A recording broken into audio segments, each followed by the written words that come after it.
योग गुरु स्वामी रामदेव ने बांग्लादेश में हिंसा की घटनाओं पर दुख जताया और कहा कि वहां रहने वाले अल्पसंख्यक हिंदू भाइयों की रक्षा के लिए भारत को पूरी ताकत के साथ खड़ा होना होगा।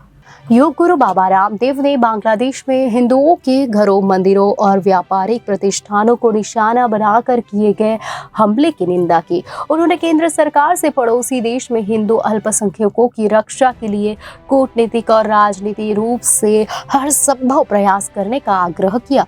उन्होंने देश में राजनीतिक अशांति के बीच बांग्लादेश में रहने वाले हिंदुओं की सुरक्षा पर भी अपनी चिंता जताई। बांग्लादेश में विरोध प्रदर्शन और हिंसा की घटना के बाद प्रधानमंत्री शेख हसीना ने इस्तीफा दे दिया था और वे बांग्लादेश छोड़कर चली गई। स्वामी रामदेव ने कहा कि जिस तरह से कट्टरपंथी ताकतें बांग्लादेश में हिंदू घरों, मंदिरों और व्यावसायिक प्रतिष्ठानों पर सुनियोजित हमले कर रही है, वह शर्मनाक और खतरनाक दोनों है। मुझे तो आशंका है कि वहां पर जो हिंदू भाई रह रहे हैं, उनकी माँ बहनों की इज्जत आबरू पर बात न आए, इसलिए भारत को सतर्क रहने की जरूरत है। पूरे देश को बांग्लादेश के अपने अल्पसंख्यक हिंदू भाइयों के साथ पूरी ताकत से खड़ा होना होगा।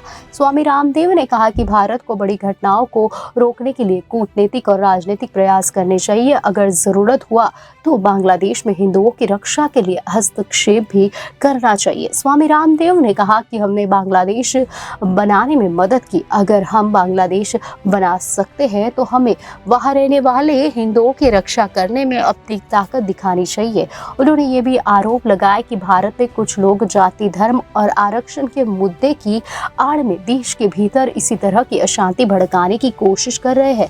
उन्होंने कहा कि ये दुर्भाग्यपूर्ण है कि कुछ राजनेता, धार्मिक चरमपंथी और कुछ यूट्यूबर जाति, धर्म, आरक्षण और संविधान के नाम पर भारत में इसी तरह की अशांति पैदा करने की कोशिश कर रहे हैं, जिससे देश की एकता और अखंडता को खतरा है। हमें इन प्रयासों का मजबूती से मुकाबला करना चाहिए। इस बीच कई पूर्व राजनयिकों और विशेषज्ञों ने बांग्लादेश के हालात पर चिंता जताई और भारत सरकार से सतर्क रहने का आग्रह किया।